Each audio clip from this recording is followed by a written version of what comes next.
eu quero perguntar para vocês. Quem já está em aula, quem já é professor de sala de aula, usa o quadro de giz ainda ou o quadro branco? E você acha importante usar o quadro de giz? O quadro de giz é uma coisa do passado ou é uma ferramenta, é um recurso que ainda pode ser usado?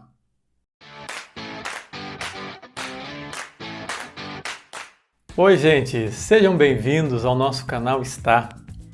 Eu sou o professor Paulo Sérgio Negri e aqui no nosso canal nós trazemos assuntos, temas relacionados à vida do professor, aqueles que já são professores, que pretendem ser professores, dicas, informações, reflexões, discussões. Importante. Olha, com tanta tecnologia, nós hoje temos vários tipos de tecnologias educacionais, uma mais moderna do que a outra. Nós temos o quadro interativo, a lousa online, temos os ambientes virtuais de aprendizagem. Diante de tanta tecnologia, e elas são importantes, há de se dizer que elas são importantíssimas, incrementar as nossas aulas, as nossas salas de aula com tecnologia é algo importante. Mas nós temos uma ferramenta, um recurso antiguíssimo e que ainda é muito utilizado nas nossas aulas. Estou falando do quadro de giz. É importante que nós, professores, saibamos a utilização correta do quadro de giz?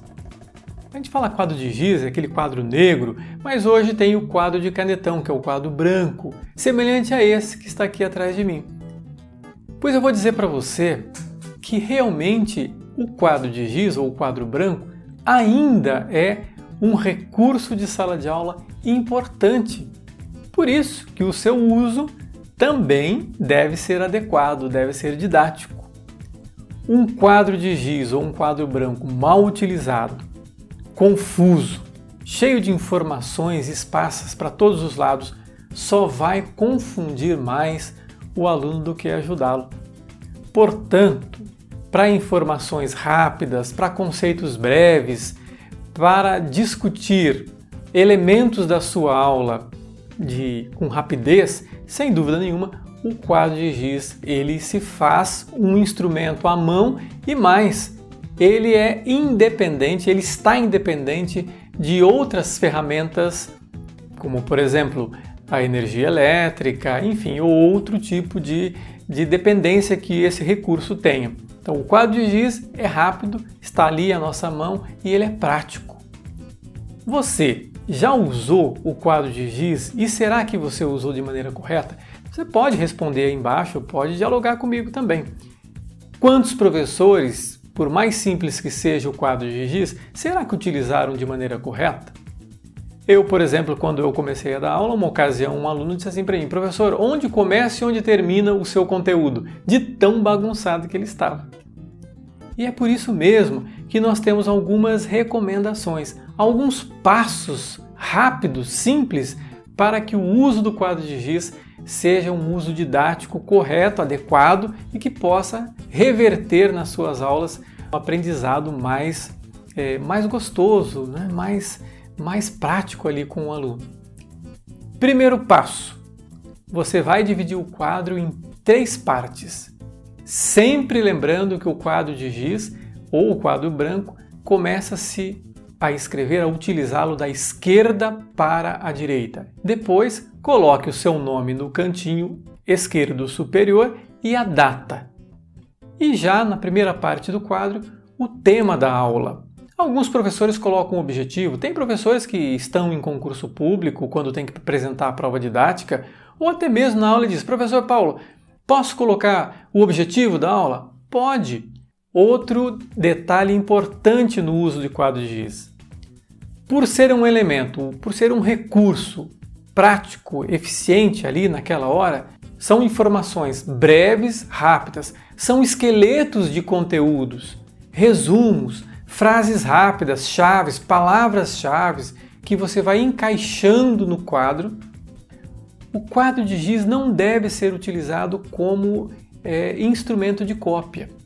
Colocar frases longas, textos longos, até porque, né, minha gente, esse tempo da cópia ele já foi superado. Embora nós sabemos que tem muitos professores que ainda utilizam o quadro de giz para ministrar cópias para os seus alunos. Então, se você faz isso, lembre-se, isso já foi superado.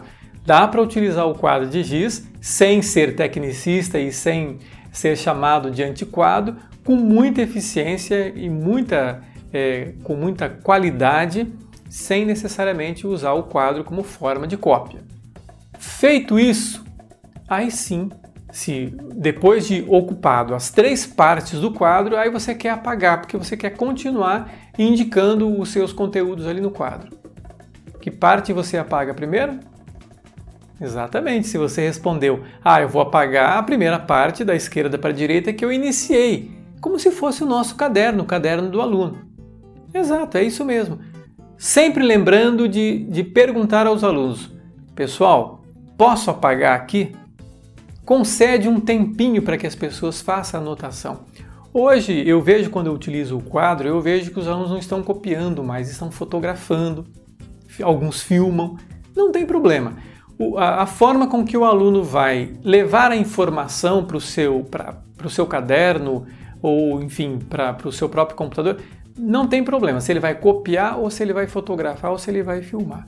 O importante é que esse quadro esteja com as informações e com o seu layout adequado. Tem uma técnica, também já é uma outra dica, é a última dica do vídeo de hoje, que nós chamamos de máscara. No YouTube e em várias ferramentas de busca, se você colocar a técnica da máscara para quadro de giz, você vai encontrar uma série delas, umas mais completas ou menos. O importante é que você faça o uso do quadro de giz de uma maneira didática e que o aluno goste. Até porque o quadro, embora haja muita crítica, essa aula é muito antiquada, uma aula